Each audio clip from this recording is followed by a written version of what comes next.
दोस्तों, हमारे अंदर की दुनिया हमारी सोच से कई गुना शक्तिशाली और रहस्यमयी है। तभी इसे पूरे यूनिवर्स का सबसे कॉम्प्लिकेटेड स्ट्रक्चर कहा जाता है।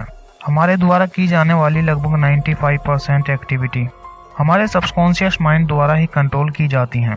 हम में और सक्सेसफुल लोगों में सबसे बड़ा डिफरेंस ये नहीं है कि उनकी बाहर की जिंदगी में क्या चल रहा है, बल्कि सबसे बड़ा डिफरेंस होता है कि उनके अंदर क्या चल रहा है।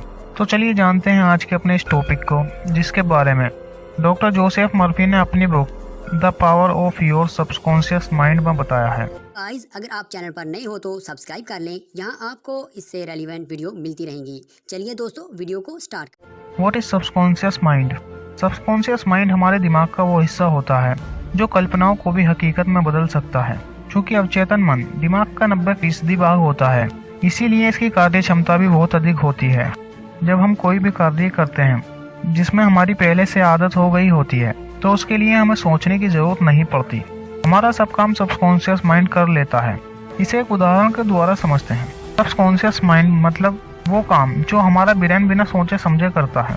जैसे जब आपको कोई गाड़ी चलानी नहीं आती, तब तक आप अपने कॉन्शियस माइंड से गाड़ी चलाना सीखते हो। लेकिन जब आप गाड़ी चलाना सीख जाते हो, फिर आपका सबकॉन्शियस माइंड उस गाड़ी को चलाता है। How subconscious mind work? काम करने के नजरिए से हमारे दिमाग को दो भाग होते हैं, conscious brain and subconscious brain. Conscious brain का ये हिस्सा हमारे कंट्रोल में होता है। हम जागते हुए जो भी देख, सुन और समझ पा रहे हैं, वह कॉन्शियस ब्रेन की वजह से ही होता है। जब हम सो जाते हैं तो ये भी सो जाता है, जबकि सबकॉन्शियस ब्रेन का ये पार्ट हमारे कंट्रोल में नहीं होता। जब हम सो जाते हैं, ये जब भी जागता है, सपने आदि इसी की वजह से आते हैं। चलिए इसे कहानी के माध्यम से समझते हैं। एक बूढ़ी औरत जिसे ये यकीन हो चला कि उसकी याददाश्त जाने वाली है, मगर उसने अपने दिमाग को यही यकीन दिलाए रखा कि ऐसा कुछ भी नहीं है, बल्कि वो खुद को ये यकीन दिलाती रही कि उसकी याददाश्त दिन ब दिन बढ़ती जा रही है। अब ये उसका मजबूत विश्वास ही था कि उसके साथ बिल्कुल ऐसा ही हुआ। दोस्तों, इससे हमें ये समझ सकते हैं, जब हम पूरे विश्वास के साथ किसी चीज के बारे में सोचते हैं और उसे पूरी शिद्दत से अपनाते हैं, तो इससे हमारा सबकॉन्शियस माइंड एक्टिवेट हो जाता है। ये बात हमारे सबकॉन्शियस माइंड में स्टोर हो जाती है, जिससे हमारा सबकॉन्शियस माइंड उस पर काम करना शुरू कर देता है। अब आपके दिमाग में एक बात चल रही होगी कि इसका यूज हम कैसे कर सकते हैं। तो इसके लिए इस बुक में 2 सिंपल टेक्निक बताई गई हैं। इनमें से सबसे पहली टेक्निक है ओवर टेक्निक। जैसे कि कोई छोटी सी लड़की जिसका गला खराब है और बुरी तरह से खांस रही है, वो अगर खुद से मजबूत इरादे से कहे कि मेरी बीमारी जा रही है या दूर हो रही है, तो घंटे भर बाद ही सच में वह ठीक महसूस करने लगेगी।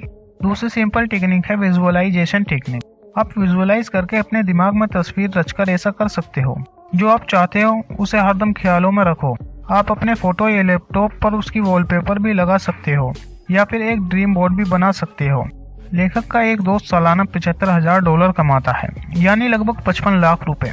वो एक बार दुनिया घूमने के लिए 9 महीने की लंबी छुट्टी लेकर एक क्रूज पर गया। उसने खूब पैसे उड़ाए, खूब मजे किए, और जब वो वापस काम पर लौटा तो उसने कुछ महसूस किया कि उनके कई साथी जो बिजनेस के बारे में उनसे ज्यादा जानते थे और इवन बेहतर काम कर सकते थे, लेकिन वो सारे उनसे छोटी पोजीशन में ही रह गए और उनसे कम सैलरी लेते थे। ऐसा क्यों था? क्योंकि उन सबको ना तो अपने सबकॉन्शियस ब्रेन की पावर के बारे में कोई नॉलेज थी और ना ही कोई इंटरेस्ट, और इसीलिए उनके कोई बड़े सपने भी नहीं थे। ऐसे लोग एक तरह से क्रिएटिविटी से भी कोसों दूर होते हैं। सच तो यह है कि कोई भी रातों रात अमीर नहीं बनता। इसके लिए आपको सबकॉन्शियस माइंड में कुछ नए आइडिया सोचने होंगे। इसे मोटिवेट करना पड़ेगा, तभी तो ये आपको अमीर बनने में मदद कर पाएगा। इसे मोटिवेशन देते रहें कि आप अमीर हैं, आप प्रॉफिट कमा रहे हैं, और आपका सबकॉन्शियस जो आपको नए विचार देगा, उन पर काम करना शुरू कर